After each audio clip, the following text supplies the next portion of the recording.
দুর্নীতি ও তোলাবাজির অভিযোগ তুলে এলাকাবাসী এবং বিজেপি সমর্থকেরা গোটা এলাকা ঘোরালো তৃণমূল কাউন্সিলর এবং তার স্বামীকে। নির্বাচনে পালা বদলের পর গোটা রাজ্য জুড়ে কোথাও না কোথাও তৃণমূলের নেতাকর্মীদের বিভিন্ন অভিযোগ এলাকায় ঘোরানোর খবর উঠে আসছে। কোথাও মাজায় দড়ি বেঁধে, আবার কোথাও তৃণমূল নেতাদের লক্ষ্য করে ডিম ছোড়া হচ্ছে। এমনকি পুলিশের জালে গ্রেপ্তার হয়েছে একাধিক তৃণমূল নেতা থেকে শুরু করে মন্ত্রীরা। সেই পরিস্থিতিতে দাঁড়িয়ে নদিয়া তার ব্যতিক্রম নয়। নদিয়াতে প্রাক্তন মন্ত্রী থেকে শুরু করে একাধিক তৃণমূল নেতা গ্রেপ্তার হয়েছে। এবার শান্তি পৌরসভার 2 নম্বর ওয়ার্ডের তৃণমূল কাউন্সিলর পুষ্পা দাস এবং তার স্বামী সত্য দাসকে গোটা এলাকা ঘোরালো বিজেপি সমর্থক এবং এলাকাবাসীরা। অভিযোগ, সরকারি বিভিন্ন প্রকল্প থেকে শুরু করে উন্নয়ন প্রকল্পে পক্ষপাতিত্ব করেছেন ওই কাউন্সিলর। এমনকি নিজের নামে একাধিক সরকারি বাড়ি আত্মসাৎ করেছেন। আরও একাধিক অভিযোগ তুলে এদিন কাউন্সিলর পুষ্পা দাস এবং তার স্বামীকে গোটা এলাকায় ঘোরানো হলো এবং কোন কোন রাস্তা খারাপ রয়েছে সেগুলো দেখানো হলো। এ বিষয়ে এলাকাবাসী এবং বিজেপি সমর্থকদের দাবি, আমরা একাধিকবার বিভিন্ন রাস্তা সহ পরিষেবা নিয়ে তার কাছে এসেছিলাম, কিন্তু তিনি কোনো কিছুতেই কর্ণপাত করেননি। নিজেদের সমর্থকদের বেছে বেছে কাজ এবং পরিষেবা দিয়েছেন। তবে এ বিষয়ে কাউন্সিলর পুষ্পা দাসকে জিজ্ঞাসা করা হলে তিনি বলেন, আমি যথেষ্ট উন্নয়ন করেছি, তবে কিছু কিছু রাস্তা বাকি রয়েছে। আমি চেষ্টা করব আগামী দিনে যত দ্রুত সম্ভব সেই দাবিগুলো পূরণ করার। অভিযোগ তুলছে, এটা কতটা সত্য যে আপনি সঠিক রাস্তা করেননি? আমি বলতে চাই, রাস্তা করার জন্য আমি খুব চেষ্টা করেছিলাম, কিন্তু এদিকে ভোট ঘোষণা হয়ে গেছে, তারপর ভোট হয়ে গেল।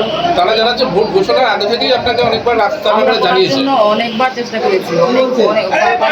আপনি কি এই রাস্তার বিষয়ে পৌরসভায় কোনোদিন জানিয়েছিলেন? আমরা পৌরসভা, হ্যাঁ, আমরা বিওসিতে জানিয়েছিলাম। রাস্তা আমাদের খুবই খারাপ, এই রাস্তা খুবই খারাপ। আচ্ছা, আমরা বিওসিতে অনেকবার, যতবার বিওসি মিটিং হয়েছে বিওসিতে আমি তুলেছি, চেয়ারম্যানকে বলেছি, যে বলেছি হ্যাঁ, কথা দিয়েছি, হ্যাঁ করবো। আচ্ছা, এই এলাকাবাসী একজন জানাচ্ছেন যে যেখানে প্রয়োজন নেই সেখানে রাস্তা আপনারা করেছেন, যেখানে সত্যিই প্রয়োজন আছে সেখানে করেননি। না কিছু না, আপনি বলুন। যেখানে প্রয়োজন নেই সেখানে করেছেন এবং যেখানে প্রয়োজন নেই সেখানে করেন। না, তেমনটাই না। আমাদের বুথ মানে বুথ ওয়াইজ হিসাবে আমাদের যেমন ওই বুথে 2টো রাস্তা, এই বুথে 1টা রাস্তা, 2টো রাস্তা, এরকমভাবে রাস্তা আমরা। এবং আরেকটা অভিযোগ হয়েছে, 2তলা বাড়ি দেখলাম, ওনার তো রাজপ্রাসাদ, উনি কি করে সরকারি ঘরের উপর কি করে 2তলা বাড়ি? সেটা আমি কাউন্সিলর হওয়ার পরে এই ঘরগুলো আসেনি। এটা আগের কাউন্সিলরের, কিন্তু আপনি আসার পরে ঘরেই আসেনি। আপনি আসার পরে কি জানতে পেরেছিলেন যে ওটা সরকারি ঘরের উপর কত বড় বাড়ি হচ্ছে? সেটা কি আপনি জানতেন? তখন তো ঘর ছিল না।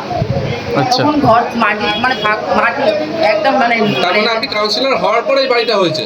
হ্যাঁ, কিন্তু ওইভাবে পারে একটা সরকারি ঘরের উপর ঘর করেছে। হ্যাঁ, তো সেটা আপনি জেনে কোনোদিন প্রতিবাদ করেছেন? আমরা করেছি, কিন্তু তবু উনি বাইরে থাকে, ছেলেরা, উনি করেছে, টাকা আছে ওনার। যখন আমাদের সেভাবে করতে পারে পৌরসভার কাজ, আমাদের পৌরসভার কাজ কমপ্লিট হয়ে গেছে, টাকা মানে কমপ্লিট হয়ে গেছে দেওয়া, তারপর ওরা করেছে। তাহলে গ্রামবাসীরা যে অভিযোগ তুলছেন, আগামী দিনে কি করবেন ভাবছেন? আমি আগামী দিনে ভাবছি যে আমি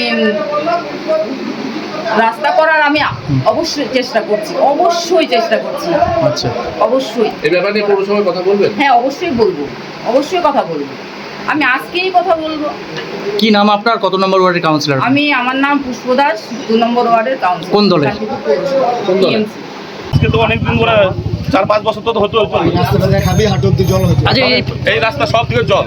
এই রাস্তা তৈরি নিয়ে, উন্নয়ন নিয়ে পক্ষপাতিত্ব করতেন কাউন্সিলর, যেটা অভিযোগ তুলছেন, পক্ষপাতিত্ব না, ওনাকে বলা হতো, খালি বলতো হবে হবে, আর কোনো কাজ করতো না। এই পক্ষপাতিত্ব মানে তৃণমূল কর্মী যেখানে আছে সেখানে উন্নয়ন করা, যেখানে বিরোধী সেখানে করতেন, এরকম কিছু করতেন? করেনি, কিচ্ছু না। আচ্ছা, কোনো কিছু করেনি। কি কারণে? এখন কি কারণে উনি এখন করে না? এখন কিছু কিছু জায়গায় তো রাস্তা করেছেন উনি।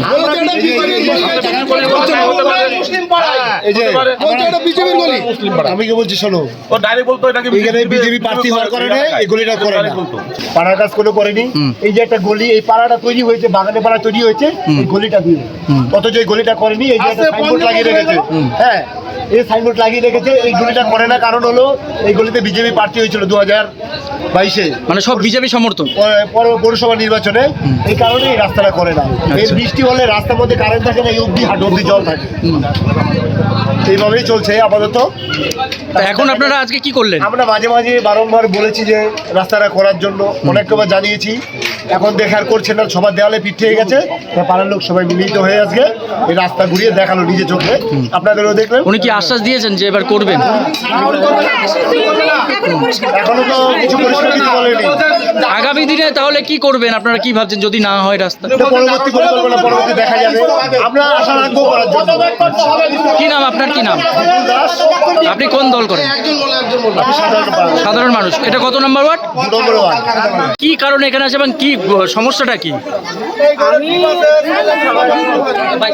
আমি খবর পেলাম, মানে আমাকে ফোন করা হলো এখান থেকে, যেরকম 2 নম্বর ওয়ার্ডের কাউন্সিলর পুষ্পদাসকে নিয়ে সবাই আর কি জনগণ জিজ্ঞেস করছে যে আপনি এরকম করেছেন, রাস্তাঘাট কিছু হয়নি, আপনার নিজের সব কিছু গুটিয়ে নিয়েছেন। আমি এখানে এসে তাই দেখলাম যে ওনার 2-3টে বাড়ি রয়েছে, রাস্তাঘাটের অবস্থা খুবই খারাপ, কিছুই করেনি। ওর পাশে ওনার দাদার বাড়ি আছে, সে বাড়িটা ভাঙাচোরা, উনি সরকারি বাড়ি যে পিছনেই দেখা যাচ্ছে এমন সুন্দর করে সাজিয়ে নিয়েছেন, এটা বলার মানে 5 বছরে অনেক কিছু কামিয়ে নিয়েছে। আমি তার জন্য এখানে কটা বাড়ি, 4টে বাড়ি ওনার, 5 বছরে ওনার বলে কিছু না, অনেক কিছু উনি করে নিয়েছেন, কিন্তু পাবলিকের জন্য রাস্তাঘাট লাইট কিছুই করেনি। 2 নম্বরের অবস্থা তো আপনারাও দেখেছেন, সবাই দেখেছেন। কিন্তু আমার এখন এসে আমি জনগণ বলছি যে আমরা কেউ অসম্মান ওনাকে করবে না, কিন্তু ওনাকে দেখানো হয়েছে জিনিসগুলো।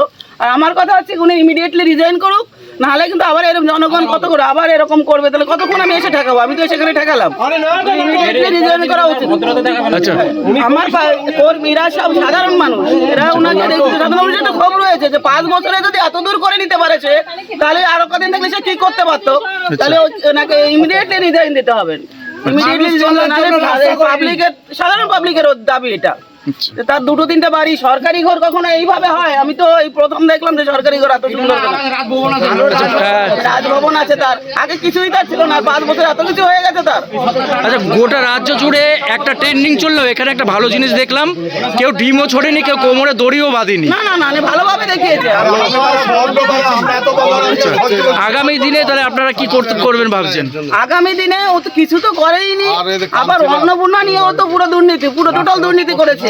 সাধারণ মানুষের, গরিব মানুষের টাকা ঢোকেনি, যারা ওদের পকেটের লোক তাদের টাকা ঢুকেছে। ইমিডিয়েটলি এখানকার পাবলিকের যেটা দাবি দেখলাম যে ইমিডিয়েটলি রিজাইন করুন। আর ওর ঘর বাড়িতে যেটা দেখলাম, আমি এটা এফআইআর করবো, কারণ আমাকে এটা করতে অডিট শুরু হয়ে গেছে, আমি এফআইআর করবো, এই কাউন্সিলরের নামে আমি কেস করবো। কারণ যেহেতু এতগুলো ঘর রয়েছে, পাবলিকের জন্য কিছু করেনি, সবকিছু তো এখন সামনে চলে আসছে, এতদিন তো ওদের রাজত্ব ছিল, এখন আমাদের সরকার এইগুলো 2 নম্বরই হবে না, মানে আইনের পথেই চলবে, আইনের পথেই চলবে। কারণ সেটা যদি আমাদের সাধারণ মানুষ যদি খারাপ হতো, তাহলে তো ডিম ছোড়াছুড়ি অন্য জায়গায়, আমাদের শান্তিপুরের মানুষ সত্যি শান্তিপুরের মানুষ। আপনার নাম পরিচয়?